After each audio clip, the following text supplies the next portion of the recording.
Russian ఆస్తులను Europe freeze చేస్తుందా? పరిహారంగా ఉక్రెయిన్కు రష్యన్ ఆస్తులను ఇస్తారా? EU చర్యలకు పుతిన్ కౌంటర్ వేస్తారా? ఐరోపాలో జరుగుతున్న యుద్ధంలో ఉక్రెయిన్ ఎదురుదెబ్బలు తింటోంది. పెద్ద ఎత్తున ఉక్రెయిన్ నగరాలను రష్యా స్వాధీనం చేసుకుంటోంది. యుద్ధంలో సైన్యంతో పాటు మనోబలాన్ని కూడా ఉక్రెయిన్ కోల్పోతున్నది. దీనికంతటికీ కారణం సాయమే. ఉక్రెయిన్కు $6,000 కోట్ల ఆయుధ సాయం ప్యాకేజీని అమెరికా ప్రతిపాదించింది. కానీ ఆ ప్యాకేజీ నిలిచిపోయింది. దాన్ని అమెరికా కాంగ్రెస్ ఆమోదించలేదు. ఇప్పుడున్న పరిస్థితుల్లో ఉక్రెయిన్కు అవసరమైన ఆయుధాలను, సాయాన్ని యూరోపియన్ యూనియన్, EU అందించలేదు. ఈ నేపథ్యంలో EU ఓ కొత్త ప్రతిపాదనను తీసుకొచ్చింది. ఇది అత్యంత వివాదాస్పదమైనది. తాజాగా EU chief Ursula von der Leyen కీలక వ్యాఖ్యలు చేశారు. స్తంభింపజేసిన రష్యన్ ఆస్తులకు వచ్చిన లాభాలను ఉక్రెయిన్కు కేటాయించాలని ప్రతిపాదించారు. ఆ నిధులతో ఉక్రెయిన్కు ఆయుధాలు కొనిద్దామని తెలిపారు. దీనిపై చర్చ జరపాల్సిన అవసరం ఉందని ఉర్సులా స్పష్టం చేశారు. ఇంతకంటే బలమైన ఆప్షన్ మరొకటి లేదని, పైగా రష్యా ఆస్తులకు వచ్చిన లాభాలతో పెద్దగా ఇతర ఉపయోగం కూడా లేదని ఉర్సులా వెల్లడించారు. ఉక్రెయిన్తో పాటు యూరోప్ మొత్తం ప్రశాంతంగా, సురక్షితంగా నివసించాలంటే అదే ఉత్తమమైన మార్గమని EU చీఫ్ వెల్లడించారు. పశ్చిమ దేశాల్లో ఉన్న రష్యా సెంట్రల్ బ్యాంకు, స్వాతంత్ర్య బ్యాంకుల ఆస్తుల విషయాన్ని ఉర్సులా వ్యాఖ్యానించారు. సాధారణంగా పలు దేశాలకు చెందిన బ్యాంకులు విదేశాల కరెన్సీని, ప్రభుత్వ బాండ్లను కొనుగోలు చేసే. సింపుల్ గా చెప్పాలంటే విదేశాల్లో బ్యాంకు డిపాజిట్లను చేయడమే. రష్యా కూడా ఇలాంటి పెట్టుబడులు పెట్టింది. రష్యా సెంట్రల్ బ్యాంకుకు ప్రపంచవ్యాప్తంగా ఇలాంటి డిపాజిట్లు ఉన్నాయి. అమెరికా, బ్రిటన్, యూరోప్, కెనడా, జపాన్తో పాటు ఆస్ట్రేలియా, సింగపూర్ వంటి పలు దేశాల్లో పెద్ద ఎత్తున రష్యా బ్యాంకులు బాండ్లను కొనుగోలు చేశాయి. ఇంతకు ఆయా దేశాల్లో రష్యాకు ఎన్ని నిధులున్నాయంటే $32,400 కోట్ల.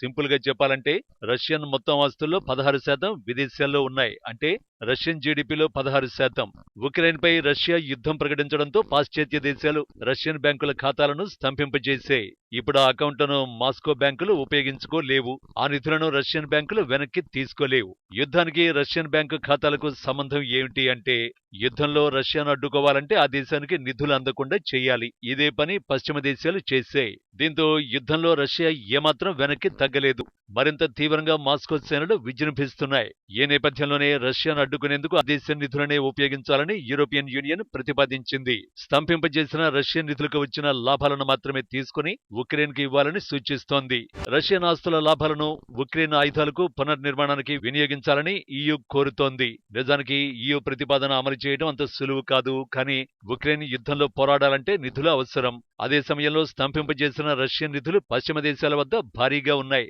ఆ డబ్బును ఎందుకు ఇవ్వకూడదని EU ప్రశ్నిస్తోంది. ఈ ప్రతిపాదనలకు పలు దేశాలు మద్దతు పలుకుతున్నాయి. ఈ ప్రతిపాదనలు చేసింది EU చీఫ్. కానీ అమెరికా ఆర్థిక శాఖ మంత్రి జానెట్ యెలెన్ కూడా అందుకు మద్దతు పలికారు. అంతేకాదు వెంటనే అమలు చేయాలని US ఆర్థిక శాఖ మంత్రి తెలిపారు.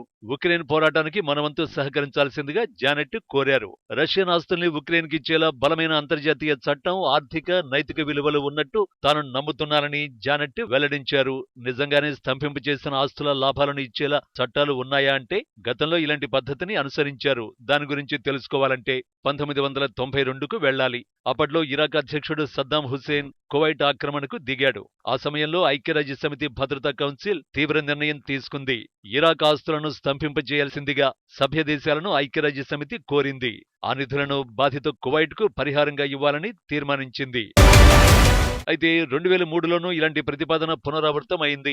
మొత్తం ఇరాకీ ఆస్తుల్ని యునైటెడ్ స్టేట్స్ స్తంభింపజేసే. మొత్తం $1,700 కోట్ల. అప్పట్లో ఇదే పెద్ద మొత్తం. యుద్ధానికి దిగిన దేశాల ఆస్తుల్ని స్తంభింపజేసి బాధిత దేశాలకు ఇవ్వడం గతంలో జరిగింది. సో ఇప్పుడు దాన్ని మళ్లీ రిపీట్ చేయాలని యూరోపియన్ యూనియన్ ప్రతిపాదనలను తెరపైకి తెచ్చింది. కానీ పరిస్థితులు అందుకు భిన్నంగా ఉన్నాయి. 1992లో అప్పట్లో ఏకపక్ష నిర్ణయం తీసుకోలేదు. ఐక్యరాజ్యసమితి భద్రతా కౌన్సిల్ ఆమోదంతో ఇరాకీ ఆస్తుల్ని స్తంభింపజేశారు. అందుకే ఇరాకీ ఆస్తులను స్తంభింపజేయడం చట్టబద్ధమైంది. 2003లో ఇరాక్పై అమెరికా యుద్ధానికి దిగింది. అప్పుడు ఇరాక్ శత్రుదేశం కావడంతో ఆస్తులను స్తంభింపజేసింది. కానీ రష్యా కేస్ అందుకు పూర్తి విరుద్ధంగా ఉంది. ప్రస్తుతం ఐక్యరాజ్యసమితి భద్రతా కౌన్సిల్ ఆధ్వర్యంలో రష్యా ఆస్తుల్ని ఫ్రీజ్ చేయలేదు. రష్యాతో యుద్ధం చేస్తున్నది కేవలం ఉక్రెయిన్ మాత్రమే. ఈ యుద్ధంలో అమెరికాకు లేదంటే యూరోప్కు ఎలాంటి పాత్ర లేదు. అందుకే ఈ విషయంలో బ్రస్సెల్స్ తన నిర్ణయాన్ని అందరూ అమలు చేయాలని మిత్రదేశాలను కోరుతోంది. నిజానికి న్యాయపరంగా, రాజకీయంగా, నైతికంగా కూడా EU నిర్ణయం వివాదాస్పదమైనది. ఒకవేళ రష్యన్ ఆస్తుల్ని వినియోగించుకోవాలని పశ్చిమ దేశాలు యత్నిస్తే దీనిపై మాస్కో సవాల్ చేసే అవకాశం ఉంది. అదే జరిగితే ఆ కేసును సెటిల్ చేయడానికి కొన్నేళ్లు పడుతుంది. అంతేకాదు పెట్టుబడిదారుల్ని కూడా ఆందోళనకు గురిచేస్తుంది. ఒకవేళ పశ్చిమాసియా, ఆఫ్రికా దేశాల్లో సెంట్రల్ బ్యాంకును మన దేశం నిర్వహిస్తుందని అనుకుందాం. రష్యా ఆస్తుల్ని స్తంభింపజేసి వాటిని బ్రసెల్ తీసేసుకుంటే